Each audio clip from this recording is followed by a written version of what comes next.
Today, we are going to learn from the wisdom of Amazon billionaire Jeff Bezos. He was working at a financial firm in New York City with a bunch of very smart people, and he had a brilliant boss he admired. He went to his boss and told him that he was going to start a company selling books on the internet. The boss took him on a long walk in Central Park, listened carefully to Jeff, and finally said, "That sounds like a really good idea, but it would be an even better idea for someone who didn't already have a good job. You can have a job, or you can have a career, or you can have a calling. And if you can somehow figure out how to have a calling, you have hit the jackpot because that's the big deal." Jeff Bezos' advice: do something you're very passionate about, and don't try to chase what is the hot passion of the day. Seen in that light, it really was a difficult choice, but ultimately, he decided he had to give it a shot. Jeff didn't think he'd regret trying and failing, and he suspected he would always be haunted by a decision to not try at all. After much consideration, Jeff Bezos took the less safe path to follow his passion, and he is proud of that choice. As a young boy, he had been a garage inventor. He'd invented an automatic gate closure out of cement-filled tires, a solar cooker here.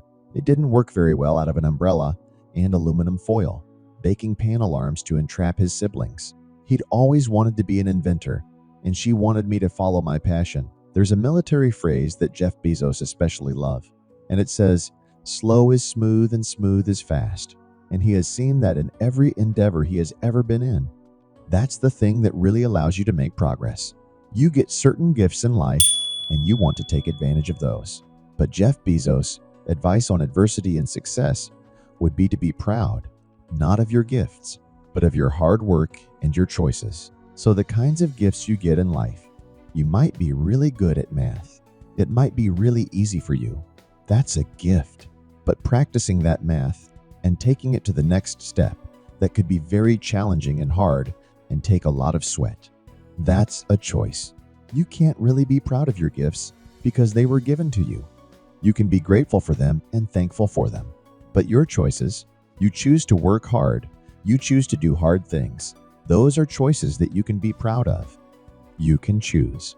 We all get to choose our life stories, and it's the choices that define us, not our gifts. You can never be proud of your gifts because they're gifts. They were given to you. You might be tall, or you might be really good at math, or you might be extremely beautiful or handsome, or there are many gifts. And you can only be proud, really, of your choices because those are the things that you are acting on.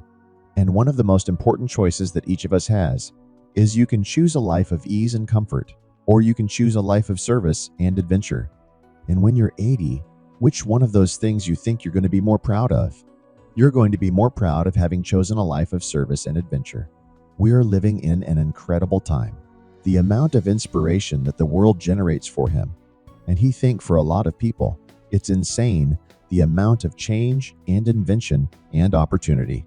Your life, the life you author from scratch on your own, begins. How will you use your gifts? What choices will you make? Will inertia be your guide? Or will you follow your passions? Will you follow dogma? Or will you be original? Will you choose a life of ease or a life of service and adventure? Will you wilt under criticism? Or will you follow your convictions? Will you bluff it out when you're wrong? Or will you apologize? Will you guard your heart against rejection? Or will you act when you fall in love? Will you play it safe? Or will you be a little bit swashbuckling? When it's tough, will you give up? Or will you be relentless? Will you be a cynic?